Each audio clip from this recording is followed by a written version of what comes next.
Paz ao Senhor, irmãos. Podem sentar-se, por favor. Muito obrigado, irmão Carlos. Os irmãos perceberam, né? Em outras palavras, o pastor Leão vai convidar alguns gentilmente a se retirar. Mais ou menos isso, quando ele diz que vai falar negativamente dos pontos. Mas, que Deus permita que poucos vão embora. Aqueles que estiverem qualificados para ir, permita a Deus que mudem suas atitudes,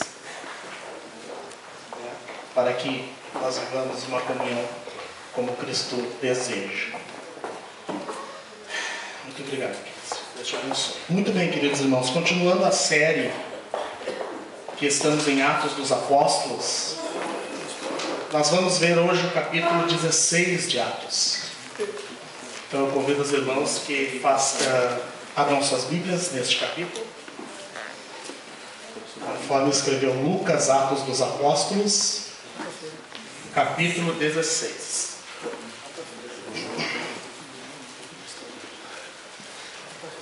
Os pregadores deficientes visuais agradecerão por houver uma lâmpada em cima do altar, e os velhinhos, que nem eu assim também. A Bíblia vai se afastando conforme a idade vai chegando. Quem filma também. Glória a Deus. Muito bem, queridos, encontraram Atos 16? Diz assim a palavra do Senhor. Chegou também a Derbe e a Listra. Havia ali um discípulo chamado Timóteo, filho de uma judia crente, mas de pai grego. Dele davam bom testemunho os irmãos em Listra e Icônio.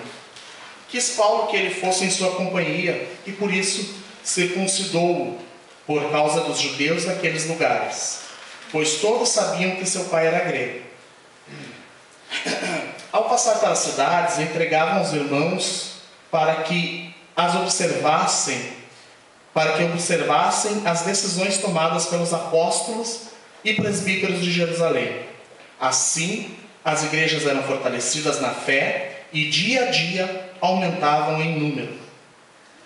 E percorrendo a região frígio-gálata, tendo sido impedidos pelo Espírito Santo de pregar a palavra na Ásia, defrontando Mísia, tentavam ir para Bitínia, mas o Espírito de Jesus não o permitiu. E tendo contornado Mísia, desceram a Troade. À noite sobreveio a Paulo uma visão, na qual um varão macedônio estava em pé e lhe rogava, dizendo: passa a Macedônia e ajuda-nos. Assim que teve a visão, imediatamente procuramos partir para aquele destino, concluindo que Deus nos havia chamado para lhes anunciar o Evangelho. Tendo, pois, navegado de Troade, seguimos em direitura a Samatrócia no dia seguinte, a Neápolis, e dali a Filipos, cidade da Macedônia, primeira do distrito e colônia. Nesta cidade permanecemos alguns dias. No sábado saímos da cidade para junto do rio, onde nos pareceu haver um lugar de oração. E assentando-nos, falamos às mulheres que para ali tinham concorrido.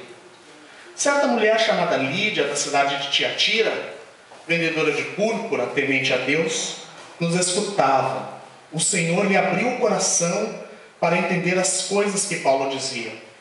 Depois de ser batizada, ela e toda a sua casa nos rogou, dizendo: se julgais que eu sou fiel ao Senhor, entrai em minha casa e aí ficai. E nos constrangeu a isso. Aconteceu que, indo nós para o lugar de oração, saiu ao encontro uma jovem possessa de espírito adivinhador. Desculpe, irmãos, um pigarrinho. Espírito adivinhador, a qual, adivinhando, dava grande lucro aos seus senhores. E seguindo a Paulo e a nós, clamava dizendo: estes homens são servos do Deus Altíssimo, e vos anunciam o caminho da salvação. Isto se repetia por muitos dias. Então Paulo, já indignado, voltando-se, disse ao Espírito: em nome de Jesus Cristo, eu te mando, retira-te dela. E ele, na mesma hora, saiu. Glória a Deus. Vendo seus senhores que se lhe desfizera a esperança do lucro, Agarrando em Paulo e Silas, os arrastaram para a praça à presença das autoridades. E levando-os aos pretores, disseram: estes homens, sendo judeus, perturbam a nossa cidade, propagando costumes que não podemos receber, nem praticar, porque somos romanos. Levantou-se a multidão unida contra eles, e os pretores, rasgando-lhes as vestes, mandaram açoitá-los com varas. E depois de lhes darem muitos açoites, os lançaram no cárcere, ordenando ao carcereiro que os guardasse com toda a segurança. Recebendo tal ordem, levou-os para o cárcere interior e lhes prendeu os pés no tronco. Por volta da meia-noite, Paulo e Silas oravam e cantavam louvores a Deus, e os demais companheiros de prisão escutavam. De repente sobreveio tamanho terremoto, que sacudiu os alicerces da prisão. Abriram-se todas as portas e soltaram-se as cadeias de todos. O carcereiro despertou do sono e, vendo abertas as portas do cárcere, puxando da espada, ia suicidar-se, supondo que os presos tivessem fugido. Mas Paulo bradou em alta voz: não te faças nenhum mal, que todos aqui estamos. Então o carcereiro, tendo pedido uma luz, entrou precipitadamente e, trêmulo, prostrou-se diante de Paulo e Silas. Depois, trazendo-os para fora, disse: senhores, que devo fazer para que seja salvo? Responderam-lhe: crê no Senhor Jesus e serás salvo tu e a tua casa.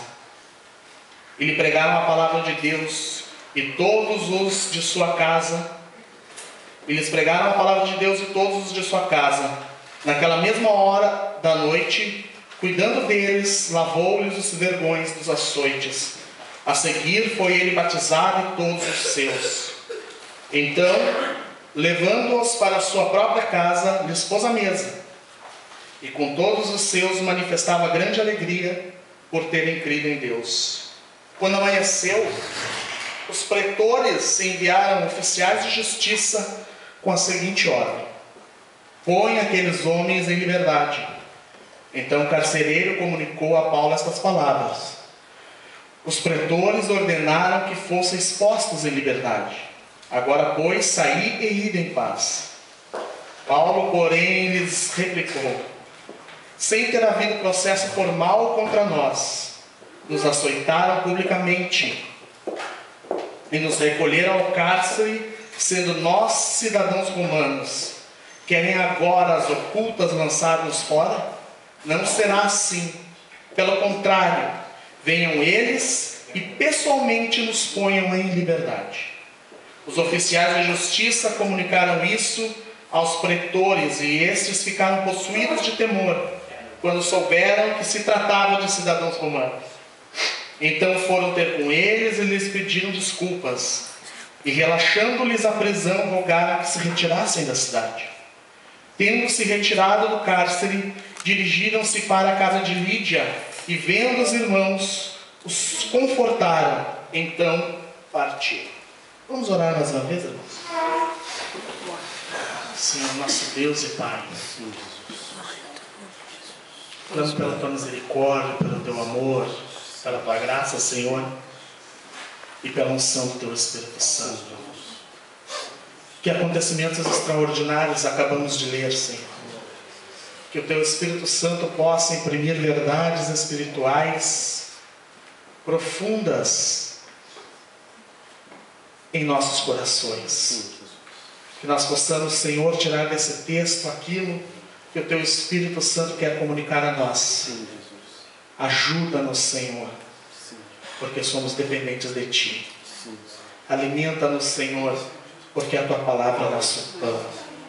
Fortalece-nos, Senhor, porque a Tua graça é a nossa vida. Nós nos colocamos em Tuas mãos, Senhor. Como já orou o Teu servo, nós clamamos que Tu fales conosco, para que possamos ouvir e praticar e viver, aguardando a bendita promessa da Tua vinda, Senhor. Viver de maneira digna de Ti. Sim. Ajuda-nos, Pai, em nome de Jesus. Amém. Um texto bastante longo. Fiquei meio cansado. Atos dos Apóstolos é sempre um texto, eu digo complicado, eu penso complicado de trabalhar, por se tratarem de muitas narrativas e poucas instruções, na verdade. As poucas instruções que existem em Atos dos Apóstolos não são instruções diretas, como existem na carta dos apóstolos, como nas cartas ou nos evangelhos, nos discursos de Jesus. Não. As instruções contidas em Atos dos Apóstolos são instruções transcritas, instruções lembradas e colocadas no papel para Teófilo, que recebeu essa carta do médico Lucas. Como nós, acho que quase todos os irmãos que pregam, eles sempre lembram, né, que Atos dos Apóstolos é uma carta de Lucas a um crente chamado Teófilo. Mas nós sabemos, irmãos, contudo, isto, que a igreja primitiva serve para nós de exemplo prático, vivo e eficaz de como Cristo desejou e deseja que seja a sua igreja. Eles tinham qualidades extremas, eles tinham problemas grandes, eles tinham dificuldades muitas. Parece nós, né, irmãos? Graças a Deus por isso. Parece nós. Temos as nossas qualidades, os nossos defeitos, os nossos problemas, os nossos antagonismos. Então, esta é a igreja de Jesus. E por isso olhar para Atos dos Apóstolos é muito importante. Neste capítulo 16 temos o apóstolo Paulo e alguns dos seus cooperadores em viagem missionária, a segunda viagem. O evangelho está entrando na Europa. Apesar de alguns acontecimentos nesse capítulo não estarem relacionados entre si, tudo está relacionado no grande e supremo plano divino, no grande plano de Deus. Está tudo interligado, está tudo ali unido. E se eu pudesse, se me perguntassem, resuma Atos dos Apóstolos, eu diria que Atos dos Apóstolos é o livro do Espírito, da Igreja e da mensagem. Do Espírito, da Igreja e da mensagem. O Espírito Santo, a Igreja de Jesus e a mensagem do Evangelho. É isso, Atos dos Apóstolos. É disso que se trata Atos dos Apóstolos. E esse capítulo é lindo, irmãos. E eu quero compartilhar com a igreja algumas coisas que eu percebi nesse texto, que eu pude tirar desse texto. Espero não cometer nenhuma injustiça com o texto bíblico ou com o autor, nenhuma aberração com a sua igreja. Mas eu percebi algumas coisas nesse texto, irmãos, e nós vamos ver isso essa noite. Em primeiro lugar, eu percebo aqui nesses relatos, nesses acontecimentos e nessas palavras, que a igreja de Jesus, ela deve saber quem é, ela deve saber onde está e ela deve saber como agir. O apóstolo Paulo e seus companheiros demonstram isso claramente nesse capítulo. Em primeiro lugar, o apóstolo Paulo chega na igreja, versos 1 e 3, até a parte A. E a Bíblia nos diz que ali ele encontrou um discípulo chamado Timóteo. E esse discípulo foi bem recomendado pelos membros da igreja, pela igreja. Talvez o apóstolo Paulo tenha pedido um companheiro. Talvez a igreja tenha percebido que ele tinha necessidade de mais um ajudador. Não sei, irmãos. Eu sei que a igreja recomendou Timóteo. Talvez a igreja tenha feito essas coisas que a igreja faz, essas coisas que a igreja faz com irmãos, com jovens. As irmãs, nós assembleanos sabemos muito disso. As irmãs do círculo de oração olham um jovem, vem um jovem falar, dizem assim: esse guri vai ser pregador. Esse guri vai ser pregadora. Muitos dos obreiros mais antigos começaram pregando no círculo de oração, porque as irmãs eram as primeiras a enxergar o ministério na vida daquele jovem. E assim a igreja recomenda Timóteo a Paulo.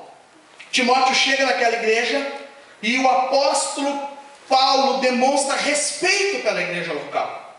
Ele chega e encontra uma igreja que tem uma opinião formada a respeito de um jovem. Ele analisa, talvez ele tenha tido uma longa conversa com Timóteo, talvez ele tenha indagado a respeito da vida de Timóteo. Ele sabia quem era, ele ficou sabendo quem era a mãe, quem era a avó. Ele sabia que Timóteo havia sido criado na fé, instruído na fé pela sua mãe e pela sua avó. Não há em Paulo nenhum espírito de superior ou arrogância, como se ele fosse o único detentor da sabedoria de Deus, como se ele fosse o grande apóstolo. Talvez se eu tivesse sido salvo de uma maneira tão miraculosa como o apóstolo Paulo, eu carregasse alguma vaidade, porque afinal de contas o apóstolo Paulo é feito apóstolo pelo próprio Jesus, depois de Jesus já estar morto e ressurreto, e ele sai pregando o evangelho, e ele diz: eu sou apóstolo como aquele que nasceu fora de tempo, e eu sou apóstolo e eu fui enviado aos gentios. Ele vai dizer isso em outras cartas, e eu saio pregando. Um homem conhecedor da mensagem, conhecedor de Cristo, um homem conhecedor das realidades do Evangelho, um homem que interpretou o Evangelho para a igreja cristã. Esse é o apóstolo Paulo.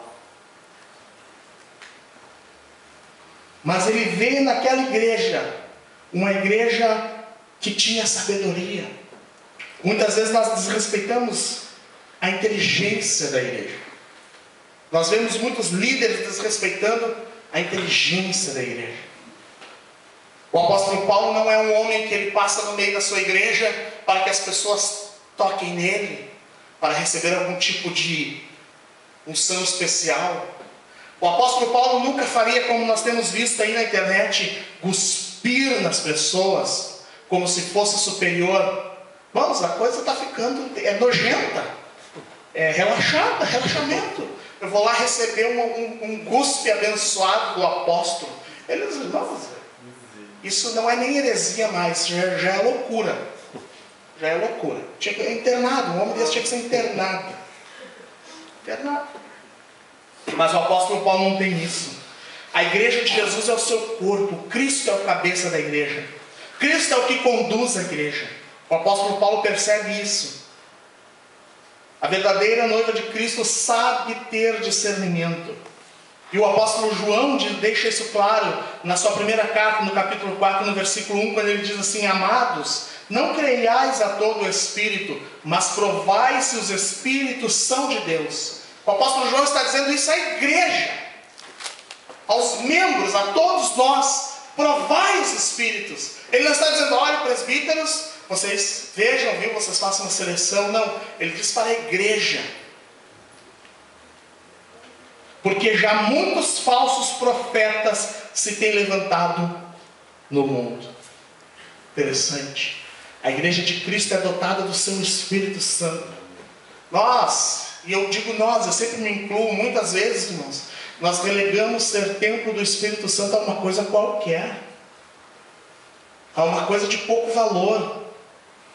Nós muitas vezes criticamos determinada seita que acha que o Espírito Santo é apenas uma força ativa de Deus, e nós ficamos tratando o Espírito Santo que nem eletricidade, pluga, despluga, pluga, despluga.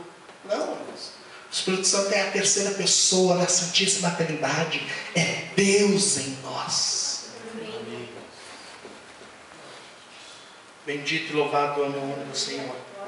E esse era o sentimento recorrente. O apóstolo Pedro demonstrou isso quando ele teve um problema com as ofertas para os necessitados, as viúvas. O apóstolo Pedro não saiu escolhendo os parceirinhos.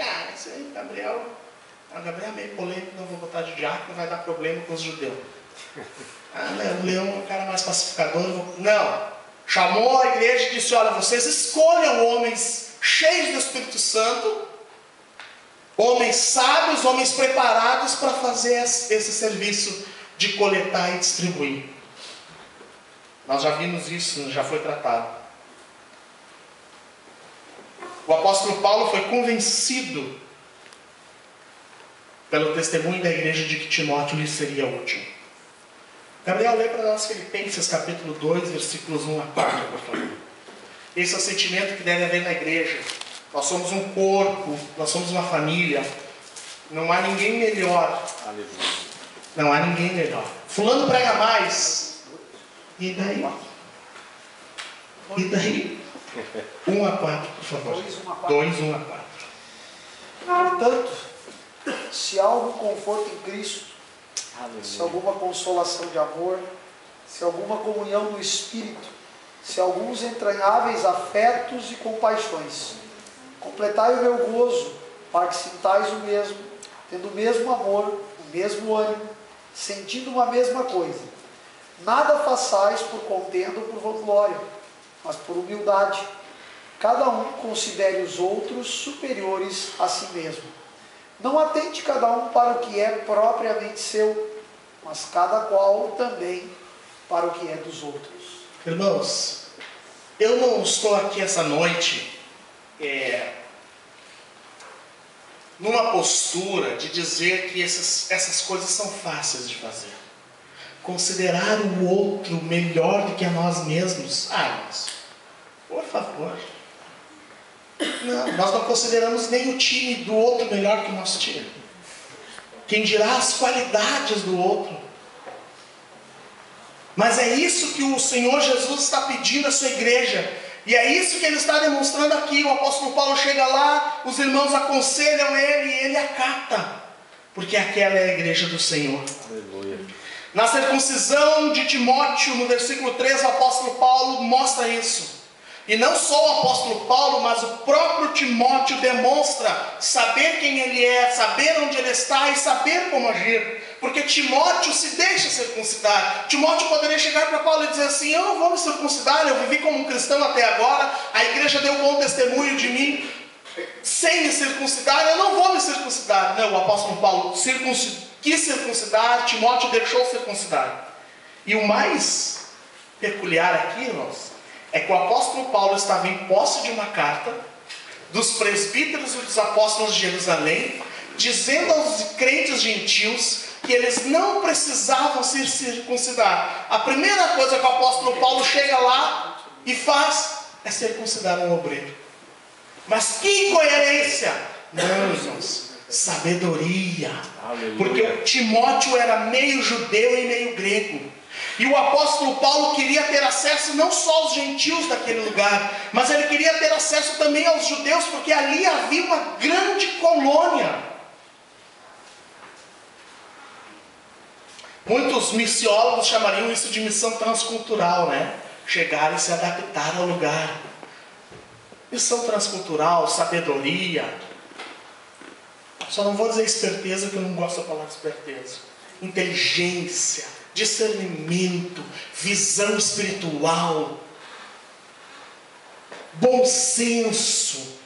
Porque Timóteo era filho de uma mãe judia. Todos sabiam que o pai era grego, mas a mãe era judia. Os judeus nunca aceitariam a pregação sobre o Messias de alguém que fosse judeu, mas não circuncidado. E o apóstolo Paulo entrega e diz: os irmãos que são gentios não precisam se circuncidar, mas o Timóteo vai se circuncidar, porque nós vamos pregar para os judeus. Aleluia.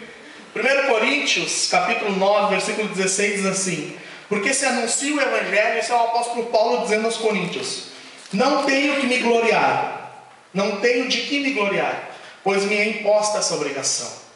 E ai de mim se não anunciar o evangelho. E por isso, se o faço de boa mente, terei prêmio. Mas se de má vontade, apenas uma dispensação me é confiada. Logo, que prêmio tenho? Que evangelizando proponho de graça o evangelho de Cristo, para não abusar do meu poder no evangelho. Porque sendo livre para com todos, fiz-me servo de todos, para ganhar ainda mais. E fiz-me como judeu para os judeus, para ganhar os judeus. Para com os que estão debaixo da lei, como se estivesse debaixo da lei, para ganhar os que estão debaixo da lei. Para os que estão sem lei, como se estivesse sem lei, não estando sem lei para com Deus, mas debaixo da lei de Cristo. Para ganhar os que estão sem lei, fiz-me como fraco para com os fracos, para ganhar os fracos. Fiz-me tudo para com todos, para por todos os meios chegar a salvar alguns. E eu faço isto por causa do evangelho, para ser também participante dele. Aleluia. Aleluia. Glória. Bendito e louvado é o nome do Senhor. Meios de evangelização. Ter noção de onde nós estamos. Quando o apóstolo Paulo estava com os doutores, falava como um doutor. Quando estava com os simples, falava como simples. Quando estava com os judeus, falava como um judeu. Quando estava com os gregos, falava como um grego. E assim, a única esperança que ele tinha era poder alcançar alguns com a mensagem do Evangelho. A igreja deve saber quem é. Nós somos a igreja. Fazer missão transcultural não mudará a igreja, mudará o mundo. Procurar adaptar a maneira de pregar sem adaptar a mensagem é uma maneira de ganhar alguns. Bendito e louvado é o nome do Senhor. Sabemos quem somos, sabemos onde estamos e sabemos como agir. Nós somos, irmãos, cidadãos dos nossos lugares. Versículos 35 a 39, vamos ler de novo. Quando amanheceu, os pretores enviaram oficiais de justiça com a seguinte ordem: põe aqueles homens em liberdade. Então o carcereiro comunicou a Paulo estas palavras: os pretores ordenaram que fossem expostos em liberdade. Agora, pois, saí e ide em paz. Aqui já é o carcereiro crente, já está dando a paz do Senhor. Vocês vão em paz. Paulo, porém, lhes replicou: sem ter havido processo formal contra nós, nos açoitaram publicamente e nos recolheram ao cárcere, sendo nós cidadãos romanos. Querem agora as ocultas lançar-nos? Não será assim. Pelo contrário, venham eles e pessoalmente nos ponham em liberdade. Os oficiais de justiça comunicaram isso aos pretores, e estes ficaram possuídos de temor quando souberam que se tratava de cidadãos romanos. Então foram ter com eles e lhes pediram desculpas, e relaxando-lhes a prisão, rogaram que se retirassem da cidade. Nós somos cidadãos dos nossos lugares. Brasileiros, gaúchos, porto-alegrenses. Nós somos daqui. Paulo não aceita tratar como um cidadão qualquer. Nós cristãos não somos pessoas de segunda categoria. A nossa religião não é uma religião de segunda categoria.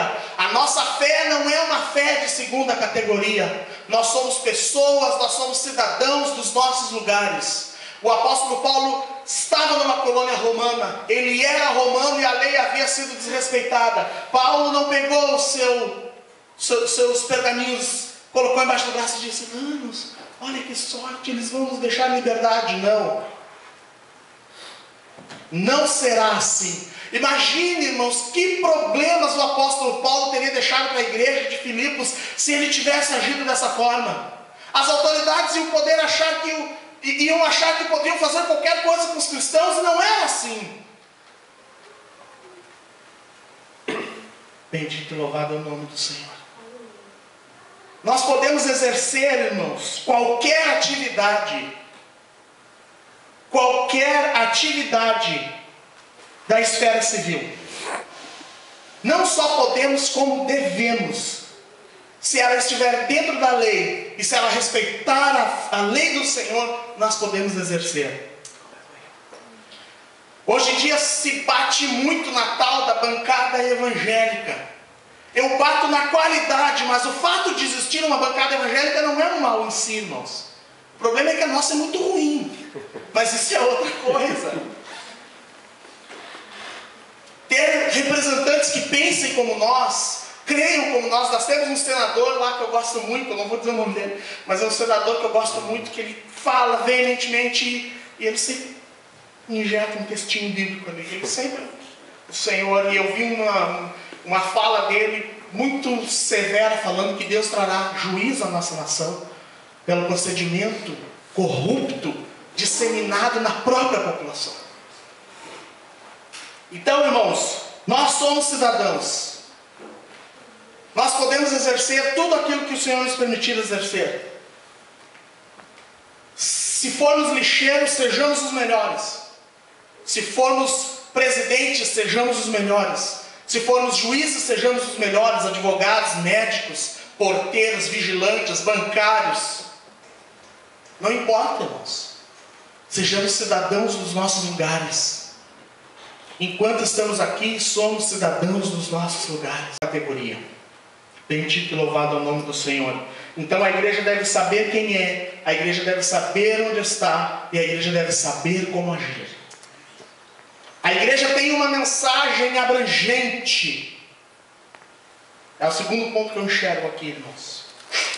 Do versículo 11 ao versículo 34, nós vemos 3 conversões, pelo menos 2 certas e uma suposta. A menina, a escrava que foi liberta, nós supomos, e após ser liberta, ela foi salva por Jesus. Ela se converteu. O texto não diz, mas Lídia e o carcereiro certamente se converteram, foram batizados. Porque para com Deus não há acepção de pessoas, diz Romanos 11. Percebam a formação dessa igreja. Lídia é uma comerciante de tecidos tingidos de púrpura. Púrpura era uma tintura cara naquela época. Então, pela forma como ela hospedou o apóstolo Paulo e seus companheiros, ela tinha condições. Imaginamos que ela era, se não rica, ela era da classe alta da sociedade. O carcereiro era aquele funcionário público meio barrigudo, talvez um soldado romano aposentado, um homem bruto, violento. Muito provavelmente antes de ser salvo ele tinha maltratado os apóstolos, porque ele colocou eles naqueles troncos que colocam os pés assim, naquela posição horrível. Foi ele que colocou, ninguém mandou colocar, só disseram assim, prende bem. Ele foi lá e colocou Paulo e Silas naquele tronco, em que a pessoa fica naquela posição horrorosa. Um homem tosco nós vimos. E Lídia não, e a menina escrava. Eu não consigo imaginar, irmãos, nenhuma posição mais abjeta para ocupar em uma sociedade do que ser um escravo. E ela era mais do que uma escrava, ela era uma escrava endemoniada. E além de ser uma escrava endemoniada, ela ainda era explorada. A artimanha do diabo na vida dela era motivo de lucro para os seus donos. Ou seja, ela era tratada como um animal de circo. Não sei se ela era amarrada, se ela andava numa coleira, mas era mais ou menos isso. E o Evangelho chega a todas essas pessoas. Aleluia. Bendito e louvado é o nome do Senhor. O Senhor Jesus está jantando na casa de Zaqueu. Zaqueu, cobrador de impostos, é rico. Jesus olha para ele e diz assim, aquilo que tu defraudou, tu tem que devolver. E Jesus, antes de dar o seu brado final, ele diz para o ladrão, o criminoso que está ao seu lado na cruz, ainda hoje comigo estarás no paraíso. Aleluia. O Evangelho é abrangente. Por isso eu sempre costumo dizer, eu tenho essa convicção comigo, que quando Jesus encarnou, o diabo fez de tudo para que Jesus não chegasse à cruz. Ao contrário do que eles dizem, né? Que o diabo comemorou quando Jesus estava na cruz. Não, ele arrancou os chifres quando Jesus estava na cruz, porque ele sabia o que Jesus estava fazendo lá. E quando Jesus morreu e quando Jesus ressuscitou, eu não tenho dúvida nenhuma que uma coisa para a qual o inimigo não estava preparado, irmãos, era a igreja. A igreja não. Porque ele já tinha visto como Deus tratara com Israel. Israel era o povo escolhido de Deus, mas era uma etnia. Era fácil de cercar, era fácil de tentar induzir. Mas a igreja é o corpo espiritual do Senhor, dos crentes de todos os tempos. A igreja não era, a igreja não é e a igreja não será. A igreja está aqui. Nós somos a igreja. Nós somos essa mescla de pessoas que não estariam aqui reunidas hoje juntas se não fosse o Evangelho de Jesus. Bendito e louvado é o nome do Senhor. Quando as pessoas vão ao CTG, elas vão porque elas amam a tradição gaúcha. Então, o que as une ali é a tradição. Elas têm apreço pela mesma coisa. Quando as pessoas vão a um estádio de futebol, elas têm apreço pelo esporte ou pelo time. Agora, quando as pessoas estão na igreja, Jesus tem apreço por elas, e elas estão aqui porque são salvas por Jesus, e o apreço que temos uns pelos outros é advindo da cruz do Calvário. Aleluia! E a partir de Jesus começam a surgir os pontos em comuns. Os grupos que gostam mais de teologia, os grupos que gostam mais de música, os grupos que gostam mais de evangelização, os grupos que gostam mais de organização, aqueles mais chamados para a diaconia, né? As irmãs que gostam de limpar, as irmãs que gostam de arrumar. E essa igreja, esse organismo vivo, a igreja tem uma mensagem abrangente.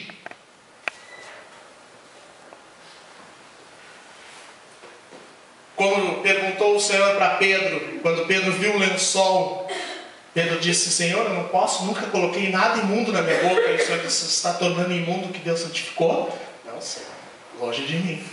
Não tornemos nós impuros, irmãos, aquilo que Deus santificou. Não somos nós que sabemos quem será salvo. Não somos nós que escolhemos quem será salvo. Porque muitas vezes parece que nós assim, né, pegamos a mensagem, tornamos dificultosa a coisa, olhamos e dizemos: determinada pessoa nunca vai ser salva. Fulano é tão bom, só falta ser crente. Eu mesmo já disse isso algumas vezes, irmãos. Aquele bairro é tão difícil, Jardim Botânico é tão difícil ter uma igreja aqui dentro, um bairro de classe média alta, algumas pessoas andam com o nariz nas nuvens, não precisam de nada, estão ricas, estão fartas. E aí Deus reúne de toda Porto Alegre e de fora de Porto Alegre um povo seu para congregar aqui. Bendito e louvado é o nome do Senhor, para pregar o Evangelho aqui. Bendito e louvado é o nome do Senhor. Bendito e louvado é o nome do Senhor. A mensagem do Evangelho é abrangente, ela não está limitada, ela abrange toda a gente. Nisto não há judeu, nem grego, não há servo, nem livre, não há macho, nem fêmea, porque todos vós sois um em Cristo Jesus. Gálatas 3:28. A mensagem do Evangelho sempre sofrerá oposição. Paulo e Silas foram caluniados, açoitados, tiveram seus direitos civis e cidadãos romanos desrespeitados e foram presos. Pelo mundo e ao longo da história, a fé cristã tem sofrido oposição.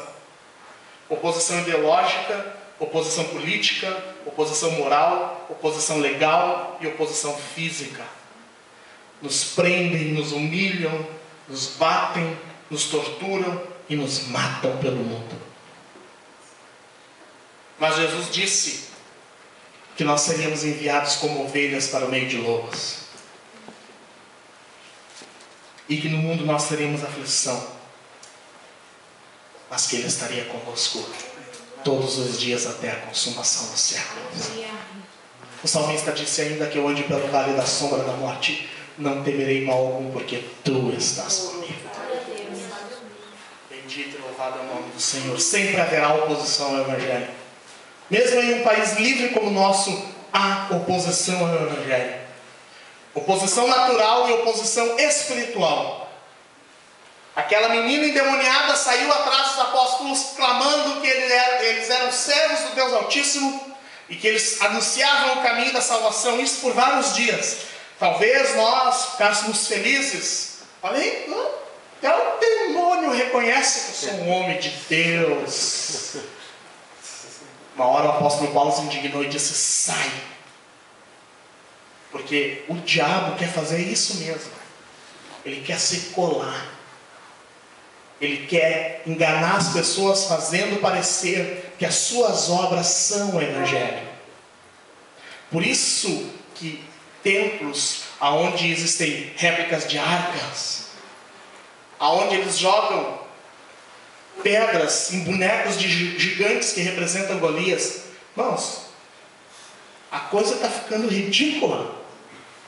O cara infla no púlpito um boneco gigante desenhado de Golias e ele joga coisas. E aí eles dão para a multidão e dizem: joga lá, derruba o teu gigante. Isso é ridículo, irmãos. Isso é brincadeira de criança. João Bobo bate, o boneco volta, bate, o boneco volta. E aí eles ficam falando em Jesus, eles ficam com as suas Bíblias nas mãos. E nós temos que combater, não porque nós detestamos eles, mas nós temos que combater porque o apóstolo Paulo repreendeu aquele demônio para que não fique nenhuma dúvida de que aquilo não é o Evangelho de Jesus. Beber água abençoada não é o Evangelho de Jesus. Levar uma rosa para sua casa, para ela tirar os maus fluidos da sua casa, não é o Evangelho de Jesus. A rosa morreu. 2 motivos pelos quais a rosa morreu: porque ela foi arrancada da terra. Morreu. Não estava mais lá plantadinha. Morreu. Segundo motivo: a água era ruim. Botou na água ruim, morreu. Tua casa está suja. A flor morreu. Abafada, morreu. Uma vez eu cheguei na casa de um parente. Essa parte tu edita depois. Cheguei na casa de um parente. E aí tinha um recipiente vermelho, um recipiente com um líquido vermelho dentro, um monte de papelzinhos assim. E eu olhei, vou ter que perguntar. Fulano, o que é aquilo ali? Não, eu peguei o nome da família e coloquei no sangue de Jesus. Irmãos, nós rimos, mas isso escraviza as pessoas. Aí ela não tem uma espada de São Jorge na porta da casa, mas ela tem um pote com suco e papéis dentro. Nós temos que rechaçar isso, para que fique claro que isso não é o Evangelho. Isso é oposição espiritual ao Evangelho de Jesus. Eu já vou correr, pastor, já estou terminando. A mensagem do Evangelho, irmãos, é uma mensagem de poder. Aleluia. Glória a Deus. Muitas vezes, no zelo de não sermos confundidos com aqueles que transformaram o Evangelho em algo místico. Irmãos, nós por muitas vezes nos tornamos frios e corremos o risco até mesmo de nos tornarmos incrédulos. O irmão vem e conta um milagre e nós ficamos assim: será? Conta de novo, irmão, que é para ver se não pega em contradição. Conta de novo, irmão. Porque esse cara não tem nada, irmãos, mas nós não precisamos matar a nossa fé. Porque o Evangelho é um Evangelho de poder. O Senhor é El Shaddai, o Deus Todo-Poderoso. O mesmo apóstolo Paulo escreveu e disse: nada me propus saber entre vós, senão a Jesus Cristo e este crucificado. O poder vem da cruz de Cristo, do Evangelho. O Filho Santo, do Deus Santo, morto como um pecador, ainda que justo, e ressuscitado ao terceiro dia, e vivo à destra de Deus Pai. Essa é a mensagem. Aleluia. E eu estive convosco em fraqueza e em temor e em grande tremor. O poder não vem do homem, porque o homem é fraco, ele teme e ele treme. O pregador sobe no púlpito do Jardim Botânico e a perna aqui atrás fica tremendo. A careca transpira, falta o ar, porque o poder vem de Deus. E a minha palavra e a minha pregação não consistiram em palavras persuasivas de sabedoria humana, mas em demonstração de Espírito e de poder. Aleluia. A mensagem do Evangelho, ela é uma mensagem de poder. E esse poder é um poder objetivo e consciente. Nos versículos 6 a 10, o Espírito Santo impede os missionários de pregar. A Bíblia não diz se o apóstolo Paulo teve uma grande convicção interna. A Bíblia não diz se levantou no meio deles um ex que fala contigo, porque aí o ex que fala contigo às vezes vem forte, mas a única coisa que a Bíblia diz é que o Espírito impediu de pregarem, e depois impediu de irem para outro lugar, a Bitínia. Impediu, disse não, vocês não vão. É uma mensagem objetiva e consciente, porque eles perceberam claramente que na Ásia não deveriam pregar e para a Bitínia não deveriam ir. Ela tem um poder consciente. O apóstolo Paulo teve a visão do macedônio, ele compreendeu que era um homem macedônio. Não sei se foi porque ele disse passa a Macedônia e ajuda-nos, ou se ele estava vestido de macedônio, mas quando ele contou para os seus companheiros o que ele tinha sonhado, a Bíblia diz que nós, como é que é? Vamos lá ler o verso 10. Assim que teve a visão, imediatamente procuramos partir para aquele destino, concluindo. Conclusão vem depois de quê, irmãos? Raciocínio, pensamento. A mensagem do Evangelho é uma mensagem de poder, e o poder de Deus é objetivo e consciente. O poder de Deus não atua no mundo da carochinha, no mundo das fadinhas. Atua aqui na nossa mente, no nosso coração, com convicção e demonstração de poder. Por que o apóstolo Paulo disse aos coríntios, olha, quando falarem em línguas estranhas, falem 2 ou 3 e tem que haver intérprete, para que possa haver consciência do que está acontecendo. Aquele que fala em línguas estranhas fala com Deus, a sua mente permanece infrutífera, mas a sua alma está sendo edificada porque ela glorifica a Deus. Ah, viu aí, irmão? Contradição. A mente está infrutífera. A mente ela está infrutífera porque não compreende as palavras que são ditas, mas a mente está racional porque ela compreende que não compreende. Aleluia. Entenderam, irmãos? Ele não está ali alucinado. Ah, eu estou entendendo tudo que eu estou dizendo. Não. É um dom. É um dom espiritual. Ele sabe que as palavras que ele está pronunciando não são inteligíveis. Elas não são interpretáveis por homens. Elas carecem de um outro dom, o dom de interpretação. Bendito e louvado é o nome do Senhor. Então eles concluíram que Deus nos havia chamado para lhes anunciar o Evangelho. Os macedônios, eles concluíram. O poder, a mensagem do Evangelho é uma mensagem de poder, é um poder tangível e é um poder declarável. É um poder que se pode ver, é um poder que se pode pegar. Eu nunca estive num terremoto, irmãos, mas eu não acredito que exista coisa mais tangível do que um terremoto. Eu não acredito.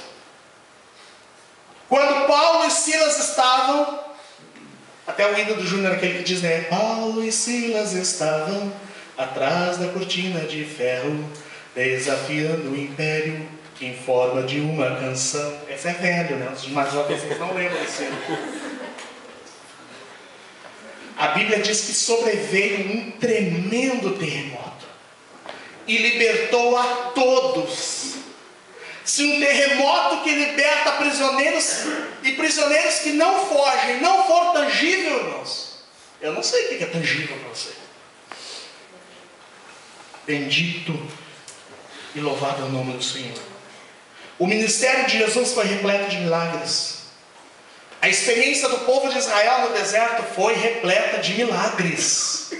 O Senhor estava lá. Vocês imaginem, irmãos, um milagre que nós pouco ignoramos, que nós muito ignoramos e que nós pouco damos atenção. O povo está caminhando, a Bíblia diz que durante o dia havia uma nuvem que trazia sombra e à noite havia uma coluna de fogo que guiava o povo e aquecia. Aqueles que já leram ou já viram no Discovery Channel sabem que o deserto à noite faz muito frio e de dia faz muito calor e a temperatura varia de 50 até menos 20. É uma coisa bem louca o deserto. E todos os dias estava lá à noite a coluna de fogo. O poder de Deus manifestado de maneira tangível. O apóstolo Paulo vira e ordena que o espírito maligno saia daquela menina. Todos conheciam aquela menina. Garanto que a maioria da população já tinha passado lá para ter uma consulta com a escrava adivinhadora. E aí o apóstolo Paulo, em nome de Jesus, repreende aquele demônio e ela fica liberta. Isso é o poder de Deus. Esse é o poder do Evangelho de Cristo. O Evangelho de Cristo muda vidas, muda as pessoas. É tangível também na conversão das pessoas. Meu irmão era um viciado em drogas, traficante, mentiroso. Uma sexta-feira à noite ele entrou numa igreja, ouviu a mensagem do Evangelho, se entregou a Jesus. Domingo de manhã ele foi batizado com o Espírito Santo na cozinha da casa da minha mãe em uma oração. Domingo à noite ele estava entregando uma profecia no culto. E de lá para cá ele tem pregado o Evangelho. Nunca mais usou drogas. Casou, teve filhos. Esse é o poder do Evangelho de Jesus. É um poder tangível. É um poder que pode ser visto. Bendito e louvado é o nome do Senhor. É um poder declarado. Aquela escrava ficou notoriamente liberta. Bendito e louvado é o nome do Senhor. Já estou concluindo, irmãos. Nós devemos sempre ter nas mentes e nos corações que os sinais que seguem o Evangelho de Mateus termina dizendo: ide por todo mundo e pregai o Evangelho a toda criatura, e estes sinais seguirão os que crerem. É a Escritura, irmãos. A brigar? Briga com o texto. É a Escritura. Mas duas coisas eu ressalto ali. Os sinais não são o objetivo. Os sinais não são o objetivo do Evangelho. E os sinais não são o resultado do Evangelho. Os sinais são ferramentas do Evangelho. Eles seguem. Se nós transformarmos os sinais em objetivo, nós vamos persegui-los, porque todos nós perseguimos objetivos. Vocês não estão vendo a minha forma. Eu tenho essa forma física desde a adolescência. Aí, pela graça do Senhor, antes de casar, eu emagreci, fiquei muito magro. Aí a gente me olhou e disse: não é esse. Casei e voltei à forma antiga. Mas na adolescência eu era assim, fofinho, gordinho. A minha mãe também, nós tínhamos uma amiga. Nós temos uma amiga da família que também era. E aí nós ouvimos falar que um emagrecedor de Jesus ia estar lá em Gravataí. Sabe aqueles que mandavam segurar as calças? Bom, as calças, saia, porque... Mano, irmão, bota a bermuda por baixo que vai ficar sem saia na igreja. Nós fomos. Irmãos, eu não estou nem falando se aconteceu, se não aconteceu, se uns ficaram magros, se outros não ficaram magros. Não é essa a questão. A questão é que nós lotamos com toda aquela massa corporal, um fusquinha amarelinho, e nos tocamos para cá. E o fusquinha velho foi berrando. Chegamos lá no ginásio de esportes. Aí ele estava lá no palanque. Aí tinham pessoas sentadas à frente dele. E nós fomos para a arquibancada. Aí o pregador já chegou com mais de 1 hora de atraso, o Estrela. Aí na hora que ele pregou uma mensagem de 5 minutos, na qual ele não disse coisa com coisa e nada com nada, ele chamou as pessoas para frente. E aí ele pediu para que as pessoas vierem mais para frente. E um pouquinho mais para frente. Aí quando elas estavam todas apertadinhas na frente do púlpito, o pessoal que na frente do palanque ali, daquela coisa, o pessoal que estava bem na frente, que eram os auxiliares dele, que estavam de frente com a multidão, se viraram de costa. E ele deu um assopro e eles se jogaram e derrubaram toda a multidão. Eu olhei para a mãe e disse assim: vamos embora. A minha mãe disse: vamos embora, mais um charlatão, perdendo tempo. Aí viemos embora. Passamos ainda num cachorro quente, comemos um cachorro. E trouxemos mais alguns quilos para casa. Irmãos, os sinais não são o objetivo. Os sinais não são o resultado. Porque se nós tivermos em nossa mente que os sinais são o resultado, quando Deus, o Senhor soberano, não curar um dos nossos irmãos enfermos, nós vamos nos frustrar, irmãos.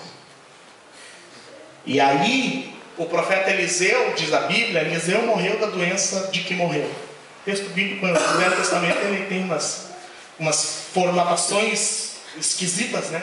O hebraico era meio estranho, meio redundante assim. E morreu Eliseu da doença de que morreu. O grande profeta Eliseu morreu vitimado por uma doença. O homem que abriu o Rio Jordão com uma capa em nome de Deus. Deus não quis curar. Se nós tivermos que os sinais são o objetivo ou são o resultado, Nós podemos nos tornar maníacos, caçadores de milagres, ou nós podemos nos tornar frustrados quando os milagres não acontecem.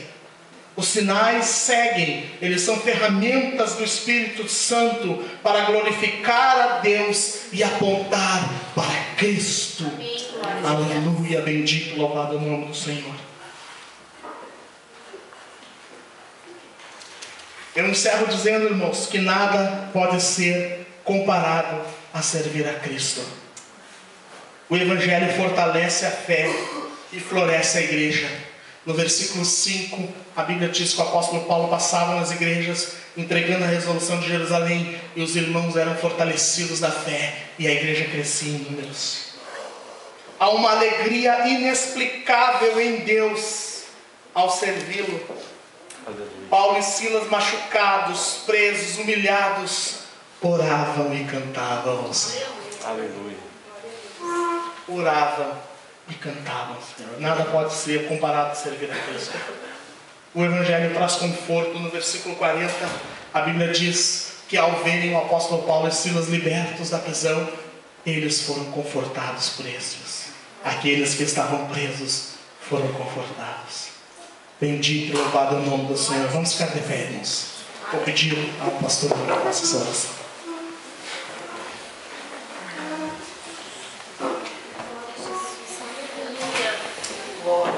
Vamos orar ao Senhor.